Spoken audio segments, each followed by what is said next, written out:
కేసీఆర్ పాలనలో మధ్యతరగతి ప్రజలు హైదరాబాద్ లో ఇల్లు కొనలేని పరిస్థితి ఏర్పడిందని టీపీసీసీ అధికార ప్రతినిధి దర్పల్లి రాజశేఖర్ రెడ్డి అన్నారు. కాంగ్రెస్ పార్టీ హయాంలో భూములు వేలం వేయొద్దని ప్లకార్డులు ప్రదర్శిస్తూ హంగామా చేసిన కేటీఆర్ ఇప్పుడు అభివృద్ధి పేరుతో హైదరాబాద్ లోని భూములన్నీ అమ్మేస్తున్నారని విమర్శించారు. భూముల వేలంలో బడా రియల్టర్లకు అధికార పార్టీ కొమ్ము కాస్తుందన్నారు. కేసీఆర్ పాలనలో హైదరాబాద్ కు సామాన్య ప్రజలు దూరమవుతున్నారంటున్న దర్పల్లి రాజశేఖర్ తో మా ప్రతినిధి Harish face to face. Telangana ప్రభుత్వం సాధించిన ప్రగతి వల్లే ఈరోజు కోకాపేటలో 1 ఎకరం 100 కోట్లు పలుకుతుందని చెప్పేసి కేటీఆర్ చెప్తున్న పరిస్థితి కనిపిస్తే దీనంతటి కూడా కాంగ్రెస్ పార్టీ వ్యతిరేకిస్తుంది. ప్రధానంగా ఇదే విషయం పైన మనతో మాట్లాడేందుకు అధికార ప్రతినిధి దర్పల్లి రాజశేఖర్ రెడ్డి గారు కోకాపేట విషయంలో 1 ఎకరం 100 కోట్లు పలుకుతున్నది ఎందుకు కాంగ్రెస్ పార్టీ వ్యతిరేకిస్తుంది? నేను ధర పలకడం గురించి నేను వ్యతిరేకం కాదట. నేననేది ఏంటంటే ఈ హైదరాబాదు దేశ విదేశాల నుంచి రాష్ట్రాల నుంచి అన్ని డిస్ట్రిక్ట్స్ నుంచి హైదరాబాద్లో వచ్చి బతికే పరిస్థితి హైదరాబాద్లో ఉంటుంది.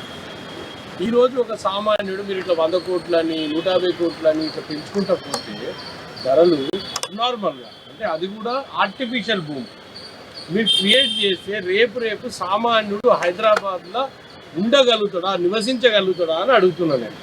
ఎందుకంటే ఈరోజు మీరు 100 కోట్ల రూపాయలు చెప్తే గజం ఎంత పడ్డట్టు హెచ్ఎండిఏ నామ్స్ ప్రకారము 3,63,000 చిల్లర ఒక గజం పడితే 100 గజాల ఇల్లు కట్టాలనుకున్నోనికి 3,63,00,000 రూపాయలు ల్యాండ్ కాస్టే అయితే కన్స్ట్రక్షన్ కాస్ట్ ఏం పెట్టి ఇల్లు కట్టాలని నేను అడుగుతున్నా.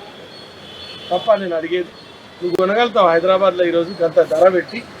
నేనేమంటున్నంటే సామాన్యునికి ఏదైతే అఫోర్డబిలిటీ ఉండాలో హైదరాబాద్లో 5 రూపాయల భోజనంతో పాటు 5,000 భోజనం కూడా దొరుకుతుంది హైదరాబాద్లో. అదే మన హైదరాబాద్ గొప్పతనం. మీరేదో హైదరాబాద్లో సాధించేసిన మీరు ధర పెంచేసినాం కదా, ధర పెంచుడు కాదు, సామాన్యునికి హైదరాబాద్ని దూరం చేస్తున్నారు మీరు అనేది నా అభిప్రాయం. అంటే ప్రగతి ఏదైతే అభివృద్ధి పథకాలు ముందుకు తీసుకుపోవడంలో ఇలాంటి స్థలాలు వేలంపాట వేయడం తప్పేంటి అనే నేను చాలా క్లియర్గా ఉన్నప్ప నా మెంటాలిటీ అంతా మిడిల్ క్లాస్ ఫ్యామిలీకి సంబంధించిన వాళ్ళు ఈరోజు నేను ఇప్పుడే చెప్పిన ఇన్ని కోట్ల రూపాయలు పెట్టి కొనగలుగుతారా? మీ బిడ్లో పార్టిసిపేట్ చేసిన వాళ్ళు ఎవరన్నా ఇండివిజువల్స్ ఎవరైనా పార్టిసిపేట్ చేసినా మీ బిడ్డింగ్లో మీరు ఓన్లీ బడాబాబుల కోసమే కొమ్ము కాస్తున్నారు తప్ప సామాన్య ప్రజానికానికి మీరు చేసిన మేలేదో ఈ హైదరాబాద్లో చెప్పాలి. మిడిల్ క్లాస్ కమ్యూనిటీ ఏదైతే ఉంటుందో మిడిల్ క్లాస్ వాళ్ళు మ్యాక్సిమం టు మ్యాక్సిమం ఒక 60-70 లక్షల ఇల్లు కొనాలనుకుంటే దాంట్లో 30-40 లక్షలు లోన్ పెట్టుకుంటారు.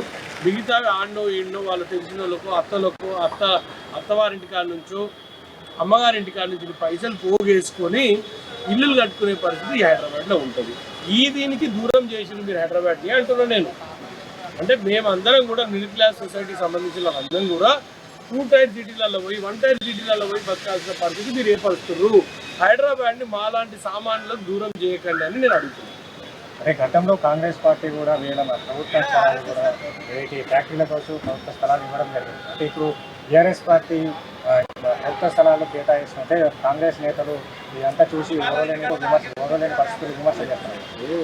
కేటీఆర్ గారు గతంలో భూముల వేలం కాంగ్రెస్ పార్టీ భూముల వేలం వేసినప్పుడు ఇలా ప్లకార్డ్స్ పట్టుకొని హంగామా చేసిండు కదా, మరి ఎందుకు ఈరోజు నీకు కనిపించలేదు? అది ఈరోజు నువ్వు చేసే సంసారం అయితే మేము చేసే విచారం అయిందా? ఎట్లా అదే ఆలోచన చేయాలి ఫస్ట్ ఆఫ్ ఆల్. దానికి తోడు నేను ఇంకోటి చెప్తున్నా చూడు, ఈ రింగ్ రోడ్ చుట్టుపక్కల నాకు తెలిసి రియల్ ఎస్టేట్ వ్యాపారం అనేది కుప్పగొల్చిరు మీరు. ఎందుకు అంటే ఈ ధరలు వెలిగిపోవడం వల్ల ఆ కాస్ట్ పెట్టి కొనే పబ్లిక్ ఎంత ఉంటారు. ఈరోజు గొప్పగా మీరు వచ్చిన తర్వాత లేదు హైదరాబాద్ డెవలప్ అయిందనే భ్రమ నుంచి ఫస్ట్ మీరు బయటికి రండి, తర్వాత పబ్లిక్ని దాన్ని తీసుకుపోవాలని చూస్తారు కదా, పబ్లిక్ నమ్మే పరిస్థితులు లేదు. రైట్. ఏదైతే సామాన్యులకు హైదరాబాద్ను దూరం చేసే కుట్రలు జరుగుతున్నాయి నేపథ్యంలో ఔటర్ చుట్టూ ఉన్న ల్యాండ్లంతా కూడా అయితే రియల్ ఎస్టేట్ భూమిను తగ్గించేందుకు కేసీఆర్ కావచ్చు టీఆర్ఎస్ ప్రభుత్వము ఇలాంటి చర్యలు పాల్పడుతుంది. కోకాపేట భూమి విషయంలో 1 ఎకరం 100 కోట్లు పలకడం నేపథ్యంలో ఇక్కడ సామాన్య ప్రజలు హైదరాబాద్లో భూములు కొనలేని స్థితిలోకి వెళ్తున్నారని చెప్పేసి రాజశేఖర్ రెడ్డి గారు చెప్తున్నారు. కెమెరా పర్సన్ మలేష్తో కలిసి హరీష్ అమ్మాని సైదా.